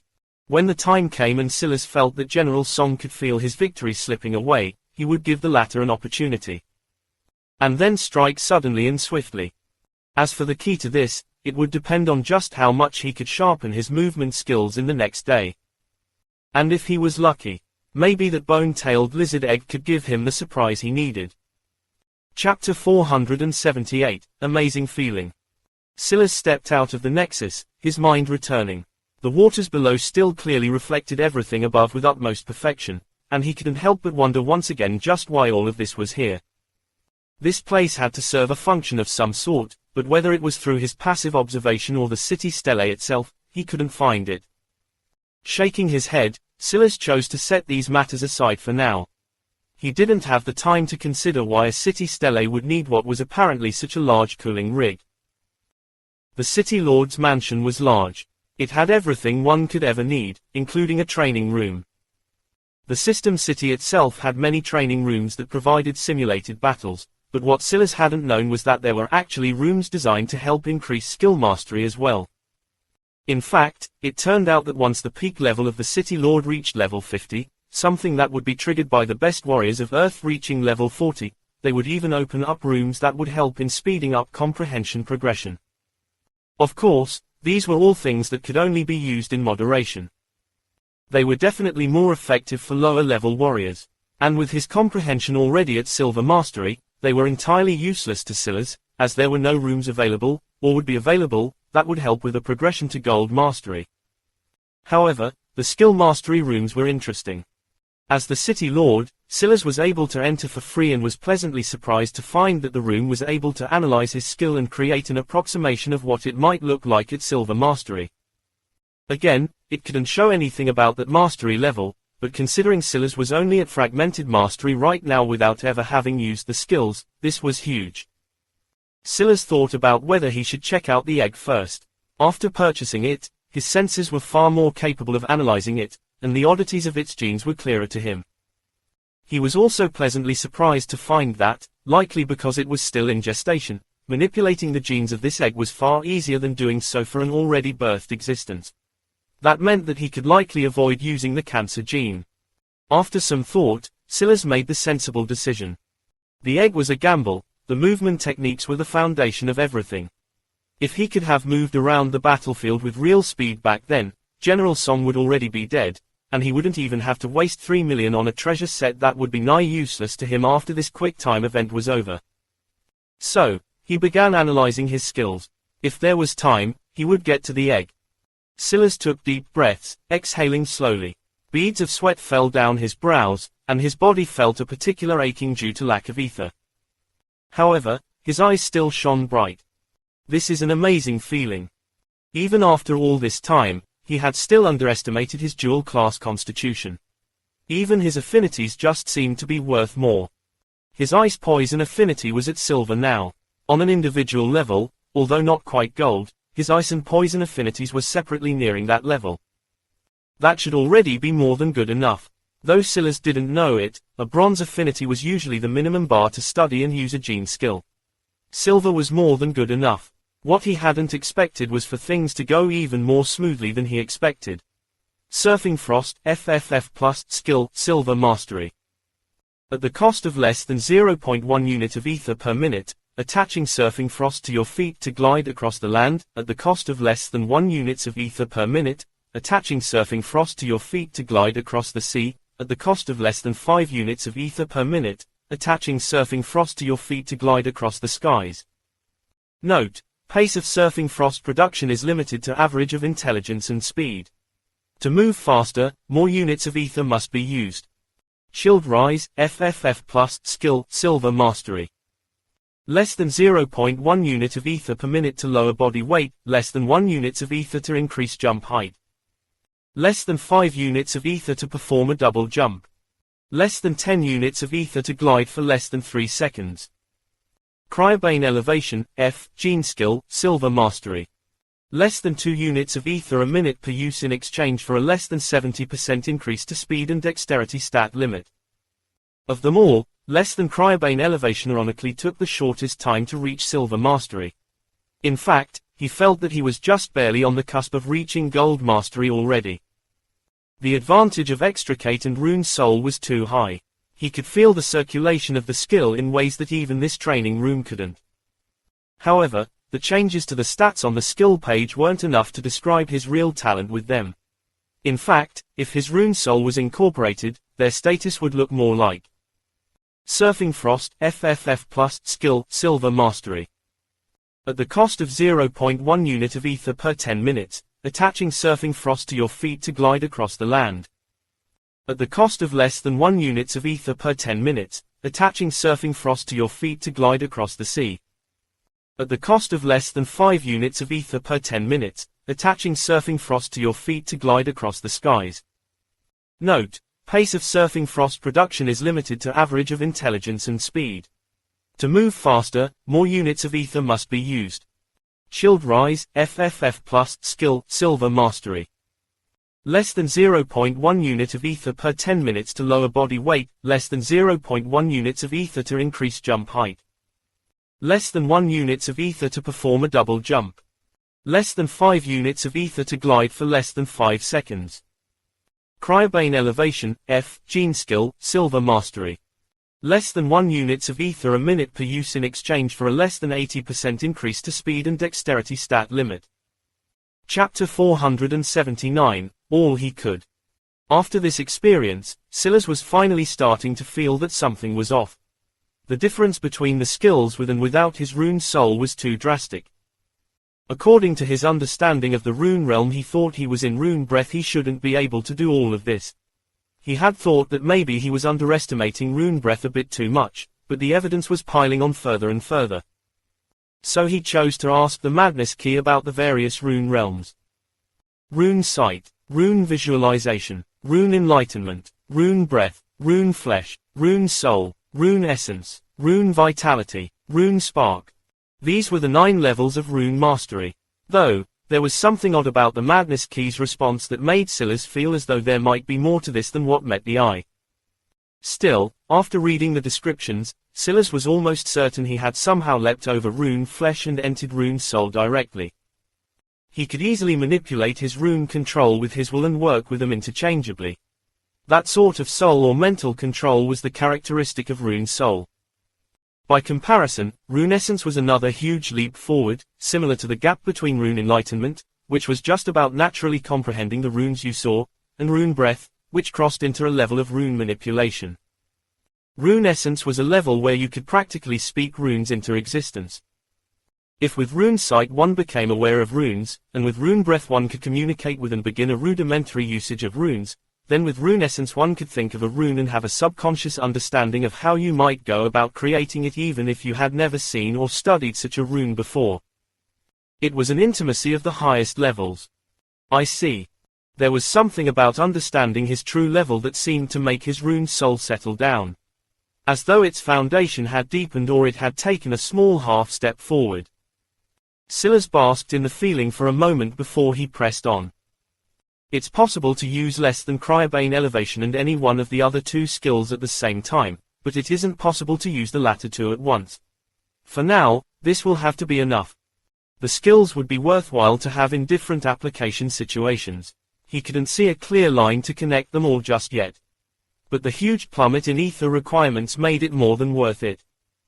And all of this had only taken him half a day. That still left him with about 2¼ days to work with. Let's see about this egg. Silas sat in silence, his ether slowly circulating as less than mad and enlightenment worked to replenish him. An egg that was almost half the size of his body at about 3/4 of a meter tall. There were no special patterns on it at all. In fact, it looked like a super-sized chicken egg. The surface was smooth, it was a nice off-white color, and its shell was especially thick. Silas could tell that so long as he kept it in a sun-rich, warm incubator, it would hatch in about another 3 months or so. The egg itself, oddly enough, would grow more, reaching about double this already obscene size. This should be related to its bone abilities. This egg is like an extension of its body rather than a true egg. But that's a problem. If things continued like this, the beast would have to crack apart its own skeletal system in order to hatch, and the odds that it would survive such a thing were minimal. A baby couldn't withstand such torture. That said, Silas had his hibernation realm. Even if the process was hundreds of times more lethal, it wouldn't matter. But whether he could use it or not would depend on whether he could contract this egg. Let's see the situation. Silas pressed down with his will and activated extricate. The body of the beast, or rather the embryo, was incredibly loose and easy to probe. The layers it took so much effort for Silas to see through in Nosphaline's body became like thin paper planes. However, although they were easier to see, there was another challenge that was presented. They were amorphous, difficult to understand and track. Luckily, Silas had the insight talent. Another beast master wouldn't be able to make heads or tails of this soup of genes. But Silas only had to ask himself one thing: would this make the little creature more serpentous or not? Silas didn't hesitate to start extricating everything he felt wasn't serpentous. There were things that began to manifest that even made him dizzy. The complexities of the bodies of living beings left him in a state of wonder. However, he didn't lose focus. When he sensed something that synergized with the genes remaining, he left it. When he found something that clashed with it, he suppressed it. Silas wasn't ashamed to say that he was flying completely blind. It was like he was untangling a den of wires by randomly pulling at any somewhat loose wire he came across. He was completely relying on his legendary profession, and there wasn't the slightest bit of skill involved. For the first time, he began to feel some fatigue while using extricate. All around him, runes more complex than any he had ever seen before floated around him, slowly disappearing one by one with the ticking time. Silas had long since reached a state where he could contract this egg as it was more than serpentous enough by now. But he wasn't satisfied with this alone. Once he put the egg into the hibernation realm, it would only be about 16 hours or so before it hatched. Meaning, he would lose the opportunity while it was so malleable.